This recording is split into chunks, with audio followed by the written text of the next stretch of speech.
Assalamualaikum warahmatullahi wabarakatuh. Shalom, Om Swastiastu, Namo Buddhaya, Salam Kebajikan.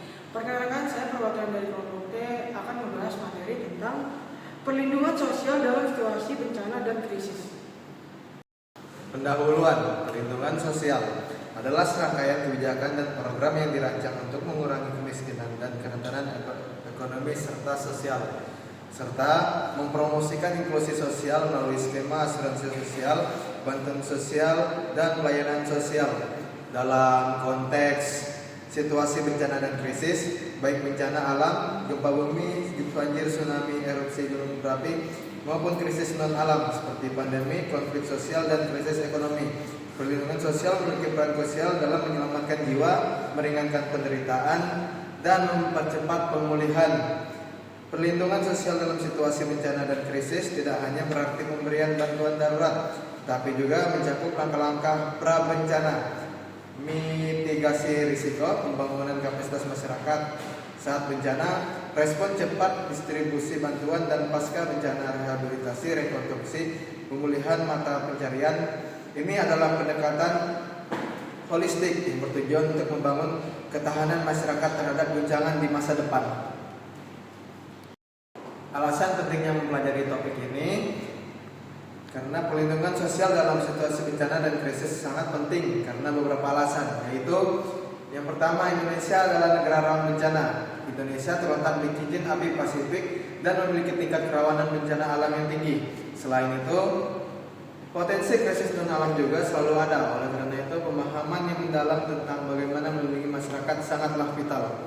Yang kedua, ada melindungi kelompok rentan. Saat bencana atau krisis terjadi, kelompok yang paling terdampak sering kali adalah mereka yang sudah rentan, seperti lansia, anak-anak, penyandang disabilitas, ibu hamil, dan masyarakat miskin.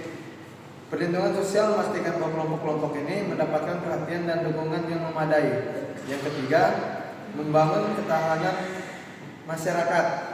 Program perlindungan sosial yang efektif tidak hanya merespon kebutuhan saat ini, tetapi juga membantu masyarakat untuk pulih lebih cepat dan membangun ketahanan agar lebih siap menghadapi bencana atau krisis di masa depan.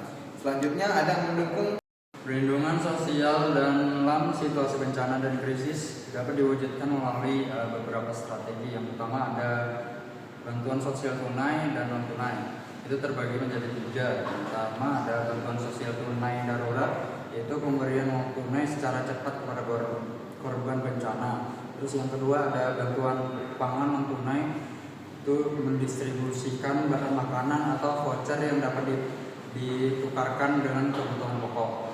Terus yang ketiga ada bantuan sandang dan papan, itu pemberian pakaian, selimut, atau bantuan perbaikan rumah sementara. Terus selanjutnya yang kedua ada asuransi sosial dan jaminan sosial. Itu terbagi lagi menjadi tiga, yaitu asuransi kesehatan atau BPJS Kesehatan yang memastikan akses layanan kesehatan bagi korban bencana yang terluka atau sakit. Terus yang kedua ada asuransi ketenagakerjaan, yaitu BPJS Ketenagakerjaan yang memberikan santunan bagi pekerja yang terdampak bencana dan kehilangan pekerjaan. Yang ketiga ada program pensiun dan hari tua. Meskipun tidak langsung terkait respon darurat, program ini memberikan jaring pengaman jangka panjang. Terus yang terakhir ada layanan sosial, itu terbagi menjadi 4. Yang pertama ada dukungan psikososial, yaitu bantuan konseling dan dukungan mental bagi korban bencana. Terus yang kedua ada perlindungan anak dan perempuan, itu penjagaan perdagangan manusia, kekerasan seksual, dan eksploitasi dalam situasi darurat. Ketiga ada layanan kesehatan dan sanitasi, itu memastikan akses air bersih, fasilitas MCK, dan pelayanan medis dasar di pengungsian. Yang terakhir ada pendidikan darurat, memastikan anak-anak tetap bisa belajar meskipun sekolah mereka rusak. Teman-teman, di sini saya akan membahas tentang contoh kasus. Mungkin teman-teman bisa melihat di sebelah kanan saya ini adalah contoh kasus yang materi saya mengenai perlindungan sosial dalam situasi bencana dan krisis.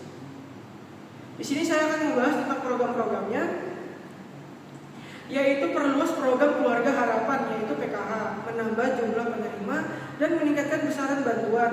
Yang kedua, bantuan sosial tunai yaitu BST, penyaluran tunai kepada rumah tangga miskin dan rentan yang belum terdaftar di program reguler, dan kartu pekerja, memberikan pelatihan dan investasi bagi pekerja yang kehilangan pekerjaan atau dirumahkan.